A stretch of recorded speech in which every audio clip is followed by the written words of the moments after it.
अब श्रीमद् वाल्मीकि रामायण का 44वां सर्ग 40वां सर्ग है।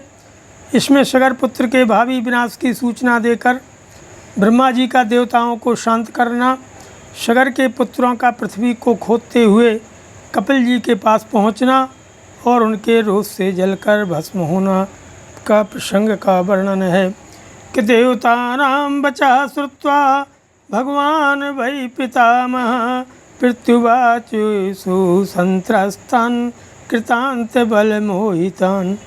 देवताओं की बात सुनकर के भगवान ब्रह्मा जी ने कितने ही प्राणियों का अंत करने वाले सगर पुत्रों के बल से मोहित एवं भयभीत हुए उन देवताओं से इस प्रकार कहा कि यस्येयं वसुधा कृष्णा वासुदेवस्य धीमतः महिषी माधवस्यैका स एव भगवान् प्रभु कपिलं रूपमास्थाय धारयत्यनिशं धरां तस्य कोपाग्निना दग्धा भविष्यन्ति नृपात्मजाः। हे देवगण, यह सारी पृथ्वी जिन भगवान वासुदेव की वस्तु है तथा जिन भगवान लक्ष्मीपति की यह रानी है, वे ही सर्वशक्तिमान भगवान श्री हरि कपिल मुनि का रूप धारण करके निरंतर इस पृथ्वी को धारण करते हैं। उनकी कोपाग्नि से सारे राजकुमार जलकर भस्म हो जाएंगे। पृथिव्यश्चापि निर्भेदो दृष्टेयो सनातनः सगरस्य च पुत्राणां विनाशो दीर्घदर्शिनां। पृथ्वी का यह भेदन सनातन है, प्रत्येक कल्प में अवश्यंभावी है। श्रुतियों और स्मृतियों में आए हुए सागर आदि शब्दों से यह बात सुस्पष्ट ज्ञात होती है। इसी प्रकार दूरदर्शी पुरुषों ने सगर के पुत्रों का भावी विनाश भी देखा ही है। अतः इस विषय में शोक करना अनुचित है कि पितामह वचः श्रुत्वा त्रयस्त्रिंशदरिंदमः देवाः परम संग्रष्टाः पुनर्जगमुर्यथागतम्। ब्रह्मा जी के कथन सुन करके शत्रुओं का दमन करने वाले 33 देवता बड़े हर्ष में भरकर जैसे आए थे उसी तरह पुनः लौट गए। सगरस्य च पुत्राणां प्रादुरासीन् महाश्वनः पृथिव्यां विद्यमानायां निर्घात शमनिश्वनः। सगर पुत्रों के हाथ से जब पृथ्वी खोदी जा रही थी उस समय उससे वज्रपात के समान बड़ा भयंकर शब्द होता था। ततो भित्वा महीं सर्वां कृत्वा चापि प्रदक्षिणं सहिता सागरा सर्वे पितरं वाक्यमब्रुवन्। इस तरह सारी पृथ्वी खोद करके तथा उसकी परिक्रमा करके वे सभी सगर पुत्र पिता के पास खाली हाथ लौट आए और बोले कि परिक्रांता मही सर्वा सत्वन्तश्च सूदिताः देवदानव रक्षांसि पिशाचो रगपन्नगा न च पश्यामहे अश्वं ते अश्वहर्तारमेव च किं करिष्यामि भद्रं ते बुद्धिरत्र विचार्यताम्। हे पिताजी, हमने सारी पृथ्वी खोद डाली, देवता दानव राक्षस पिशाच और नाग आदि बड़े बड़े बलवान प्राणियों को मार डाला, फिर भी हमें न तो कोई घोड़ा दिखाई दिया और न घोड़े का चुराने वाला ही आपका भला हो। अब हम क्या करें, इस विषय में आप ही कोई उपाय सोचिए। कि तेषां तद्वचनं श्रुत्वा पुत्राणां राजसत्तमः समन्युरब्रवीद्वाक्यं सगरो रघुनंदनो। हे रघुनंदन, पुत्रों के वचन सुन करके राजाओं में श्रेष्ठ सगर ने उनसे कुपित होकर के कहा कि भूयः खनत भद्रम्भो बिभेद्य वसुधातलम् अश्वहर्तारमासाद्यो कृतार्थाश्चो निवर्तितो। जाओ, फिर से सारी पृथ्वी खोदो और इसे विदीर्ण करके घोड़े के चोर का पता लगाओ। चोर तक पहुंचकर काम पूरा होने पर ही लौटना। कि पितुर्वचन महासाध्यो सगरस्य महात्मना षष्ठी पुत्र सहस्राणि रसातलमभिद्रवन्। अपने महात्मा पिता सगर की आज्ञा सिरोधार्य करके वे 60,000 राजकुमार रसातल की ओर बढ़े और रोष में भरकर पृथ्वी खोदने लगे। खन्यमाने ततस्तस्मिन् ददृशु पर्वतोत्तमं दिशा गजं विरूपाक्षं धारयन्तं महीतलं। स पर्वतवनां कृष्णां पृथ्वीं रघुनन्दनो धारयामास शिरसा विरूपाक्षो महागजः। उस खुदाई के समय ही उन्हें एक पर्वताकार दिग्गज दिखाई दिया जिसका नाम विरूपाक्ष है। वह इस भूतल को धारण किए हुए था। हे रघुनंदन, महान गजराज विरूपाक्ष ने पर्वत और वनों सहित इस संपूर्ण पृथ्वी को अपने मस्तक पर धारण कर रखा था।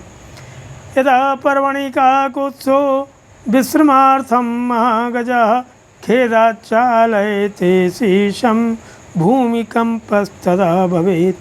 ते तं प्रदक्षिणं कृत्वा दिशापालं महागजं मानयन्तो हि ते रामो जगमुर्भित्वा रसातलम्। हे श्री राम, वह महान दिग्गज जिस समय थककर विश्राम के लिए अपने मस्तक को इधर उधर हटाता था उस समय भूकंप होने लगता था। श्री राम पूर्व दिशा की रक्षा करने वाले विशाल गजराज विरूपाक्ष की परिक्रमा करके उसका सम्मान करते हुए वे सगर पुत्र सातल का भेदन करके आगे बढ़ गए। के ततः पूर्वां दिशं भित्वां दक्षिणां विविदु पुनः दक्षिणस्यामपि दिशि ददृशुस्ते महागजं महापद्मं महात्मानं सुमहत्पर्वतोपमं शिरसा धारयन्तं गां विस्मयं जगमुरुत्तमम्। पूर्व दिशा का भेदन करने के बाद वे पुनः दक्षिण दिशा की भूमि को खोदने लगे। दक्षिण दिशा में भी उन्हें एक महान दिग्गज दिखाई दिया। उसका नाम था महापद्म।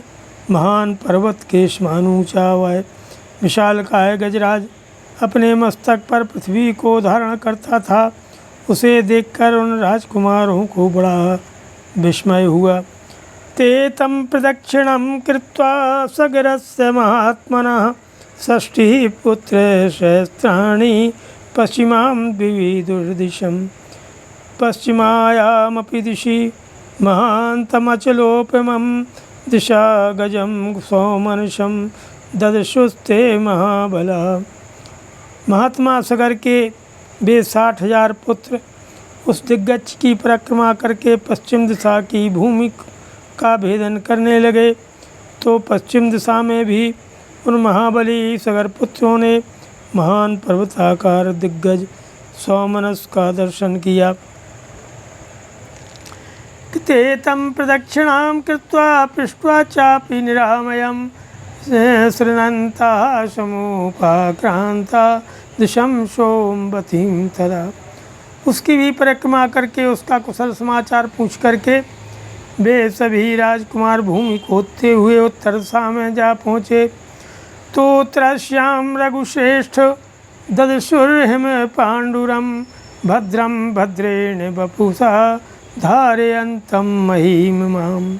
हे रघुश्रेष्ठ, उत्तर दिशा में उन्हें हिम के समान श्वेत भद्र नामक दिग्गज दिखाई दिया जो अपने कल्याणमय शरीर से इस पृथ्वी को धारण किए हुए था। समालम्भ्य तथा सर्वे कृत्वा चैनं प्रदक्षिणं षष्ठिः पुत्र सहस्राणि बिभिर्दुर्वसुधातलम्।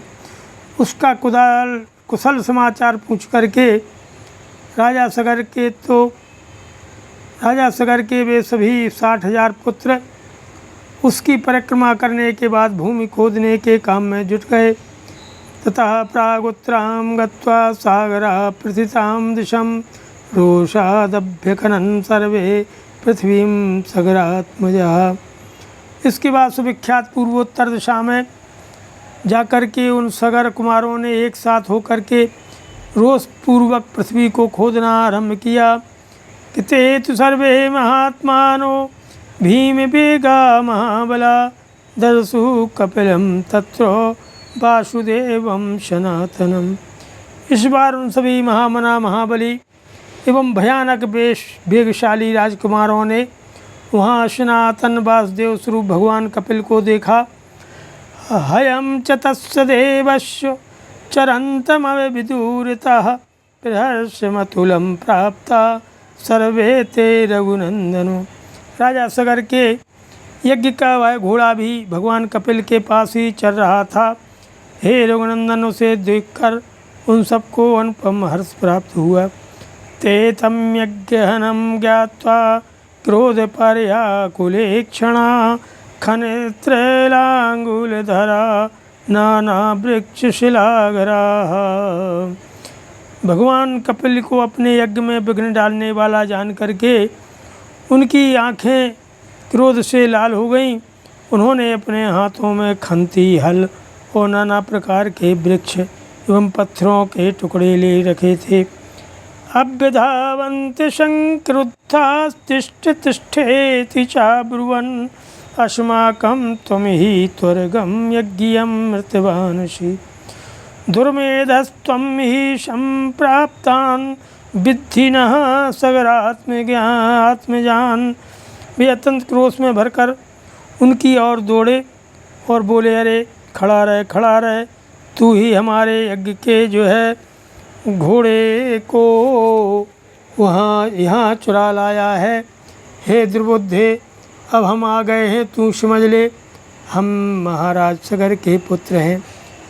श्रुत्वा तद्वचनं तेषां कपिलो रघुनन्दनो रोषेण महताविष्टो हुंकारम् अकरोत् तदा। ततस्तेनां प्रमेण कपिलेन महात्मना भस्मराशि कृता सर्वे काकुतस्थो सगरात्मजाः। हे रघुनंदन, उनकी बात सुन करके भगवान कपिल को बड़ा रोष हुआ और उस रोष के आवेश में ही उनके मुँह से एक हुंकार निकल पड़ा। हे श्री राम, उस हुंकार के साथ ही उन अनंत प्रभावशाली महात्मा कपिल ने उन सभी सगर पुत्रों को जलाकर राख का ढेर कर दिया। श्रीमद् रामायणे वाल्मीकि आदि काव्ये बालकांडे ४४ सर्गा। नमः। सियावर रामचंद्र की जय, पवन सुत हनुमान की जय, उमापति महादेव की जय। जय सीताराम।